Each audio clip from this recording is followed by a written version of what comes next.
là là, on est en compagnie de Blanc. Avant de partir, naturellement, on a un thème au centre de ce programme, vous le savez. Vous avez essayé plusieurs activités. C'est bien comme on a une entrepreneur. Exactement. Vous avez essayé plusieurs activités qui n'ont malheureusement pas marché. Vous êtes à bout, vous êtes jusque-là. Vous laissez tomber ou vous ne laissez pas tomber? Voilà, c'est la question qu'on se pose. Quelques personnes ont envoyé des messages? Oui, beaucoup de personnes. On va prendre quelques-uns. Juste quelques-uns. Alors, il y a Arsène, Merlin et Yébé. C'est comment? On est là. Alors, il est difficile de voir quelqu'un qui réussit d'un coup. C'est à force d'essayer, de réessayer, qu'on parvient à un bon résultat. Toutes les plus grandes réussites sont le fruit de plusieurs échecs. Tout simplement pour dire que l'abandon n'est pas une solution car le chemin le plus long est le succès le plus durable. C'est ça. Voilà. Il y a l'Iris, Serena et Voodoo, c'est comment? On est là. Grand est l'obstacle et plus grande est la gloire de le surmonter. Oh, mais c'est beau ça. Oui. Les obstacles ne sont que ce qu'il faut surmonter. Les défis rendent la vie intéressante. Les surmonter lui donne un sens. Les objectifs que tu te fixes t'aident à surmonter des problèmes provisoires. Alors, je n'abandonne pas la vie, c'est un combat. Voilà. Yes. Un dernier, Patrice Nietzsche, c'est comment? On est là. Ce qui ne me tue pas me rend plus fort, disait Friedrich Nietzsche. Cette phrase reflète l'idée selon laquelle les épreuves et les échecs doivent nous renforcer si nous les utilisons comme des opportunités d'apprentissage et de croissance. Elle incarne l'esprit de l'antifragilité développé par Taleb, où l'adversité devient un moteur d'amélioration plutôt qu'une fin en soi. Il ne faut pas s'arrêter. Bonne émission. Wow, c'est bien. Mais bon, il faut savoir quand s'arrêter aussi. Il faut savoir quand s'arrêter. On va regarder quelques personnes qui ont répondu au micro de Haroun. Bien sûr, dans les rues de Douala. On regarde. Continue, vu la situation, il faut vraiment forcer parce que c'est à force de forger qu'on devient forgeron. Donc on essaye plusieurs différentes choses et ce qui est sûr, une chose va aboutir par la grâce de Dieu. On prend ce soir, on encaisse, c'est la vie, mais on est jeune et on doit avancer, donc on force. Pour moi, dans la vie, il faut persévérer. Quelle qu'en soit l'endurance, remettre tout au Seigneur et un jour, ça ira. Bon, si déjà les oiseaux que le Seigneur a mis dans la nature ne moissonnent ni ne sèment, pourquoi pas nous les hommes? Donc, tant qu'on a les 4 membres, on peut s'en sortir, madame. Ça fait pour comment? Et vivre comment? On lui espérer pour peut-être réussir. Tu vas commencer ceci, peut-être c'est pas où tu devais arriver. Tu vas toujours laisser continuer. C'est pas que tu dois avoir l'argent, tu vas commencer combien des activités et laisser combien. Il faut commencer, c'est suivre en 2 par exemple. Je vais voir peut-être les chaussures. Il y a des mois où je gagne, des mois où je dois perdre. Ce n'est pas parce que j'ai perdu que je dois laisser sans plus vendre. Un jour peut arriver que bon, le jour là c'est mon jour, je vais bien vendre. Comment je dois laisser? Si je laisse maintenant, je vais faire quel? Est-ce qu'un jour, dans l'année, un jour, ce n'est pas 365 jours? Si tu as déjà fait avec 2, il faut déjà prévenir que dans les 3 ans, c'est comme ça. Un commerçant, quand tu vas au marché, tu payes, tu sais qu'il y a la perte, c'est comme si à manger. Si je suis bien chez moi, je vais égorger le poulet aujourd'hui. S'il n'y a pas, si c'est le tapioca, je vais m'en aller. Et petit, ça va arriver.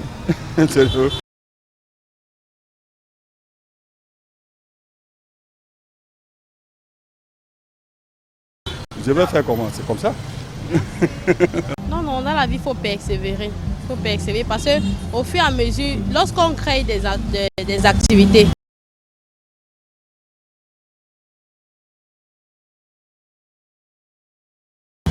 c'est pour, même si ça ne passe pas, il faut quand même accueillir ce qu'on appelle de l'expérience. Parce qu'avec cette expérience-là, ça pourrait peut-être marcher plus tard dans d'autres activités que tu auras l'opportunité toujours d'essayer. Donc pour moi, c'est un peu ça. Moi, il est bien vrai, pour certaines personnes, chez moi particulièrement, l'échec pour moi, c'est une force. Oui, parce que c'est à travers les échecs, ces échecs-là, que tu deviens mature dans le business. Non. Ce qui est sûr, c'est que les échecs passés m'ont servi certainement de leçon. Donc du coup, on regarde où est-ce qu'on a fauté, qu'est-ce qu'on n'a pas pris encore. Oui, c'est vrai. On est de retour au Pôle d'affaires, on est en plein échange, carrément, sur le business, et c'est tant mieux parce qu'on a Blanche Bailey. Mais Blanche était en train de nous expliquer que on peut faire des choses tous les jours, on choisit des activités, et c'est pas les bonnes. Oui. Et qu'elle est témoin. Je suis témoin parce que je me suis déjà lancée dans plusieurs activités. C'est vrai que les gens connaissent l'Institut. Maintenant, il y a les vêtements. Mais avant, j'ai fait dans l'été. J'ai fait dans l'été. J'ai fait dans la gaine. J'ai fait dans les cosmétiques. Ça n'a pas marché.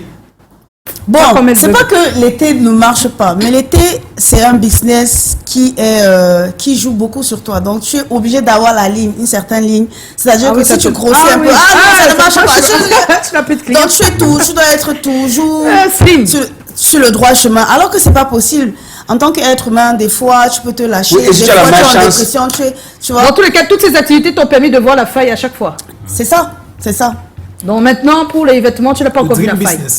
Bon, pour le vêtement, je trouve que c'est la voie qu'il me fallait depuis parce que même dans la musique, c'est ça qui a captivé les gens à me suivre. Ouais. Les gens me suivent beaucoup par mon style et tout. Donc, je pense que je ne sais pas pourquoi, mais ça m'a pris du temps à comprendre cela. Que c'est ce qu'il fallait. Je pense que il faut savoir quand s'arrêter dans ces investissements. Tu n'as pas de tort. Je commençais dans les abeilles. J'ai levé les abeilles.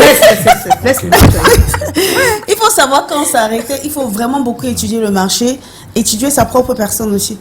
Parce qu'il y a des personnes qui veulent faire des business, mais qui n'aiment pas trop les gens, qui sont des introverts. Donc, savoir dans quel business investir qui ira avec ta personne. Ta personne, c'est ça, c'est le plus dur. On va tout de suite, si vous le permettez, écouter deux personnes. D'abord, Maurice Somo, psychosociologue, et Joël Sicam, qui est lui un entrepreneur. Il est dans les produits d'entretien, dans la fabrication des produits d'entretien. Donc, vous imaginez, on regarde. Simplement, lorsque on entreprend une activité, on s'attend à réussir ou à échouer. Alors, en cas de réussite, naturellement, on est motivé, on s'encourage, l'état d'esprit est plutôt positif. Mais en cas d'échec, arrive le moment du questionnement. C'est-à-dire que l'esprit est envahi par un certain nombre de questionnements. Ces questionnements vont des responsabilités qui ont conduit à cet échec. Est-ce que les responsabilités sont du point de vue de la méthode? Est-ce que c'est des individus qui sont là-dedans? Et s'agissant justement des individus, ceux qui échouent dans l'entreprise d'une activité estiment souvent qu'il y aurait des forces parfois occultes ou maléfiques qui sont l'explication de leur échec. Dans tous les cas, le doute est la principale caractéristique de l'esprit de ceux qui sont face à l'échec. Il n'est jamais recommandé, n'est-ce pas, d'abandonner lorsqu'on échoue. D'ailleurs, ceux qui réussissent, c'est ceux qui plusieurs fois ont échoué. Dans la tête d'un entrepreneur qui voit les actions ne pas marcher, c'est un haut débit, si je peux dire ça comme ça, de questionnement. Et la problématique est de comment répondre à ces questions. Donc, pour résumer, c'est pas beau fixe, le moral, l'attitude, la façon de voir les gens, la perception, le questionnement, les hésitations, les doutes. Toujours s'entourer et avoir toujours des avis externes ou extérieurs. Parce qu'effectivement, souvent on croit que la solution est devant nous, mais c'est souvent bien d'avoir des avis extérieurs et de faire une analyse, de faire une espèce de 360. Et je recommande aux entrepreneurs d'accepter les critiques. Parce que c'est les critiques qui nous construisent. C'est les échecs qui font qu'on réalise et qu'on comprend certaines choses. Donc il est très important de ne pas penser à l'abandon, de ne pas penser à la défaite. Et il faut toujours avoir un esprit sportif et savoir que c'est temporaire et c'est éphémère. C'est dur, il y a des hauts et des bas. Et c'est pour ça qu'il faut s'entourer d'entrepreneurs, parce qu'il n'y a que les entrepreneurs qui peuvent comprendre ce que vous traversez. Les amis qui ne sont pas dans le même secteur que vous, les salariés, je prends par un exemple. Nous sommes à la fin du mois. Vous avez des gens qui attendent des salaires, alors que vous, en tant qu'entrepreneur, c'est vous qui devez plutôt donner. Le débat continue vraiment sur ce plateau. On va dire merci à Joël Sicam. Voilà, il a dit c'est plus facile d'aller vers les personnes qui sont dans l'entrepreneuriat que d'aller vers les professeurs qui parlent d'entrepreneuriat ou des personnes qui sont comme Blanche, en fait. Oui, comme Blanche, elle peut bien nous édifier sur à élever les abeilles. Maintenant, je suis les chauves-souris et puis vous dites que ça marche. On va aller à ça se fait ou ça se fait pas, et après on va appeler Carole Siaka. On y va.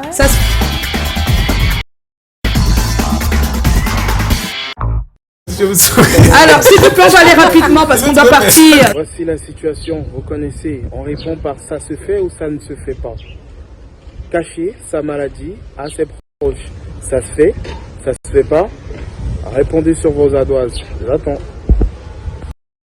Ça se fait ou ça se fait pas. C'était quoi le sujet? Ça va dépendre de la maladie, franchement. Ça se fait. Ça se fait. Même la grippe, il peut cacher. Ça se fait. Je suis obligé de vous dire. Donc, cacher sa maladie? Non, ça se fait pas. Ça se fait. À qui? À quel genre à ses de proches? À ses proches. Non, laisse les gens de proches. On a dit les proches. Chacun comprend. Là, je vais lui dire que ça se fait. Oui. Ça se fait pas. Ça se fait. Ça se fait pas. Ça se fait. Je vais juste dire qu'on est le 2 décembre. Hier, c'était la journée mondiale de lutte contre le sida. Oui. Honnêtement, il faut le dire, il y a encore des gens qui stigmatisent cette maladie. Donc, tu peux être malade, tu peux avoir tes moyens d'avoir tes antirétroviraux et tu t'en tiens à ça. Parce qu'une fois que tu auras dit à quelqu'un, c'est la fin. Regarde, tu vas déjà argumenter. Les proches. Ça ne se fait pas parce qu'on ne sait jamais d'où peut venir la guérison. En fait, vous pouvez cacher la maladie alors que quelqu'un peut vous aider justement à surmonter. Mais voilà. Il peut dire que tu as la même maladie, tu trouves le remède qui met de la personne et pas le même. Non, là, il faut dire. Non. Vous savez, on va essayer d'avoir Carole Siaka. Pendant ce temps, le sondage, est-ce que c'est possible, le sondage? 100% des personnes ne laissent pas tomber, c'est bien. Oui, ils ne laissent pas tomber les affaires. Non. Ils sont les bonnes gamins. C'est bien. Allô, Carole? Bonsoir Joyce. Bonsoir Carole Siaka, comment tu vas? Très bien, vous-même? On va très bien. Alors, qu'est-ce que tu voulais nous dire par rapport au sujet? Tu es entrepreneur, Carole? Oui. D'accord. Et pour toi, on doit laisser tomber ou on doit continuer? Non, on ne laisse pas tomber. D'accord. On s'efforce et on ne baisse pas les bras. On ne baisse pas les bras. Oh là là, c'est beau ça. Je tiens à préciser que Carole Siaka, c'est une fidèle auditrice, téléspectatrice en général, pas seulement. C'est vraiment une fan de médias et sincèrement, c'est rare. Bien des choses à toi, Carole. Merci, Joyce. Porte-toi bien. Merci. Voilà, c'est parti. On va faire un people pause demain. Oui. Par contre... En attendant que Blanche publie encore. Oui, par contre, on est à 2 minutes. Est-ce qu'on peut avoir, s'il vous plaît, blind test. Le blind test spécial Hot R&B camerounais. Tu sais ce que c'est le blind test? Non. C'est-à-dire que tu donnes le nom de l'artiste et le titre de la chanson si tu peux. Voilà. Si tu reconnais à travers le son. Collins, tu es pas avec nous?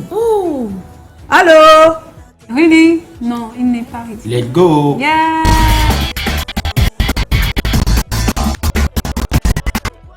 Yes. Ça alors, c'est aller avec une constipation. On peut faire une constipation. Alors, on y va. Premier titre, s'il vous plaît.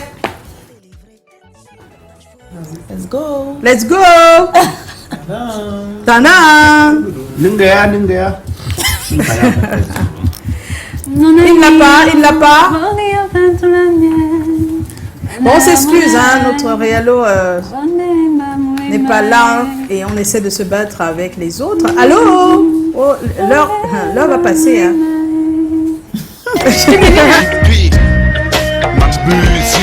musique fait bouger les gars illégaux. Ma musique secoue everybody sur le dance floor. Ma musique lève ton poing en l'air et crie. Ma musique c'est ça que t'apprécies, vas-y crie. Ma musique fait bouger les gars illégaux. Ma musique secoue everybody sur le dance floor. Big B et Big B, My Music, deuxième titre. Hello Frankie. Bibi, j'avais un groupe. Ça nous permet de bien se...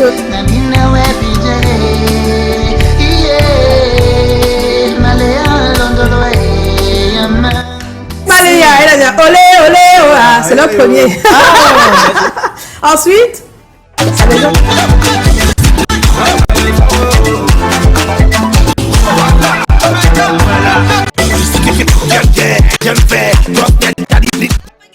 2 déjà, c'est les 3. Un dernier pour la route, c'est possible?